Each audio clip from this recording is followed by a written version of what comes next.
안녕하세요. 자기성장을 응원하는 더 나은 맘 TV입니다. 이번 영상은 INFP 남성 편입니다. 연애 스타일, 이상형, 그리고 성격 궁합에 대해서 나누어 보겠습니다. 남녀가 서로 다른 부분에 대해서 매료되어서 만나잖아요. 그런데 그 다른 부분이 처음에는 너무 신기하고 재밌고 이렇게 해서 만났는데 이제 시간이 지나고 나면 그 다름이 스트레스로 다가와서 싸우고 다투고 헤어짐까지 일어나잖아요.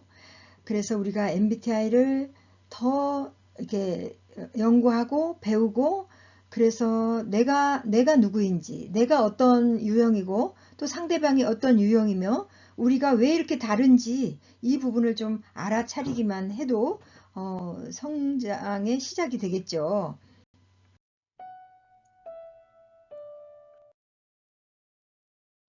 우선 자신에게 있는 장점부터 알아야 되겠죠. 구체적인 장단점에 대해서 MBTI 유형별 장단점 영상을 올려드렸는데요. 그 부분을 참조하시기 바랍니다. 자, INFP 특징으로는요, 안정적인 잔다르크형입니다.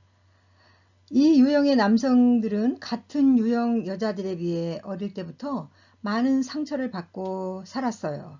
그래서 부모나 또래 집단으로부터 기대하는 사회적 통념상 남자로서의 역할, 또 그러한 이미지, 또 섬세한 감수성과 탁월한 공감 능력으로 주변 사람들의 그런 감정, 느낌을 매우 이상적이고 뜨거운 신념, 도덕적인 가치 기준이 매우 높은 유형이죠.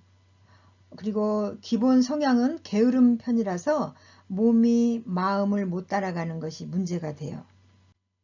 이분들은 어릴 때부터 생각이 많고요. 책 읽는 것을 좋아해서 머리는 매우 좋아요. 그런데 특히 해보지 않는 일을 처음 시도할 때 시행착오를 많이 겪죠.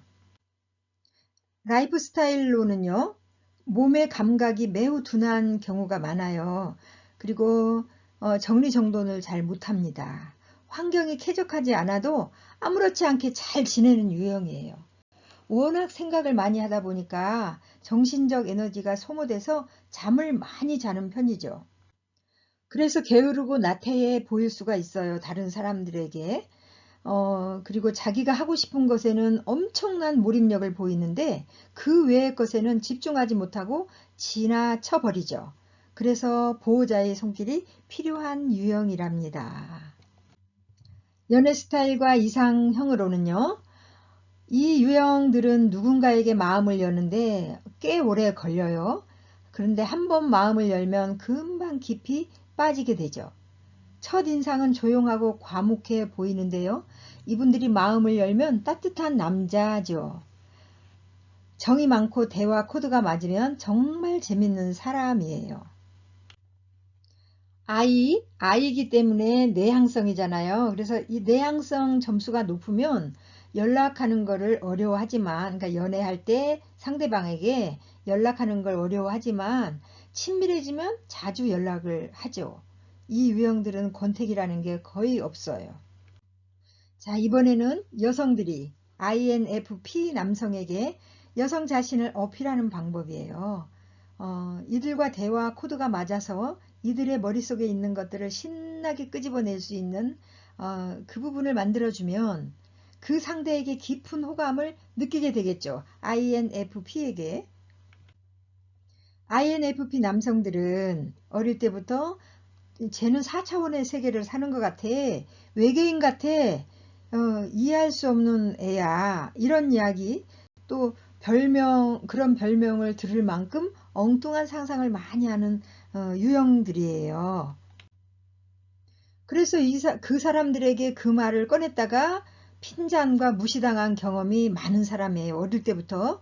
그래서 이들의 그런 이야기를 여성들이 매우 관심을 가져주고 호기심을 보이면 이 INF 남성은 마음을 열겠죠. 자, 이번에는 자신에게 잘 맞는 이상형, 이 부분을 성격 궁합이라고 하겠죠. 같은 유형, 그러니까 INFP 같은 유형 여성을 비롯해서 INFJ와 잘 맞아요. 그리고 ISFP, ESFP, ENFJ, ENFP 이 유형들 여성과도 어느 정도 차이를 이해하고 배려한다면 큰 갈등 없이 잘 살아갈 수가 있죠. INFP 남성과 잘 살기 위해서는 그들의 신념과 가치관을 인정해주고요. 존중하는 것이 엄청 중요합니다. 이들의 독창성 그리고 감수성을 인정해주고요. 이해해주고 배려해줘야 돼요. 그리고 INFP들의 창의적인 생각, 그들의 이야기를 잘 들어주고 관심을 가져주는 게 중요하겠죠. 결정을 빨리 내라고 강요하는 것은 금물입니다. 그리고 너는 왜 정리정돈을 못하냐? 이런 거에 대해서 잔소리도 금물입니다. INFP들에게 남성들이 여자들을 만날 때 힘들어하는 것들이 있어요. 이분들은 현실적인 근거로 따지고 들어오면 그러면서 궁지로 모는 듯한 여성이 너무너무 힘들죠. 그리고 물질적인 욕심의 사람도 힘들고요. 타인을 통제하고 구속하는 사람에게 환멸을 느낍니다. 그리고 타인의 가능성을 무시하고 성급한 판단으로 부정적 평가를 해버린 사람, 이런 사람들이 엄청 힘들어요. 자, 이렇게 어렵게 만났는데 나에게 없는 부분에 대해서 반해서 2, 3년 동안은 참 행복했어요. 그런데 사랑의 호르몬은 길어봐야 2, 3년인 거예요. 이거를 알면 이제 만약에 이걸 모르면 저 여자가 사랑이 식었나 봐. 나를 사랑하지 않나 봐. 이렇게 오해할 수 있거든요. 그런데 사랑의 호르몬은 길어봐야 2, 3년이래요.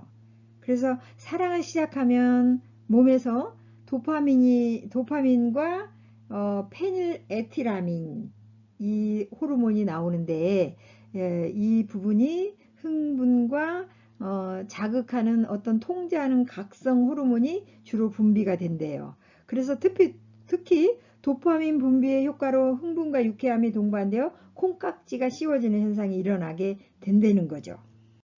하지만 이러한 호르몬의 효과도 유통기간이 있다는 거예요. 사람마다 편차가 있지만 평균적으로 2년에서 3년 그 후에는 호르몬의 분비가 줄어들어서 사실 사랑에 빠졌을 때 분비되는 호르몬은 스트레스 호르몬의 일종이죠. 시간이 지나고 인체에 호르몬이 적응하고 또 내성이 생기면 콩깍지가 벗겨지고 상대방의 단점이 눈에 들어와서 자꾸 다투고 이제 이때 권태기라고 하죠. 권태기에 빠지게 된다.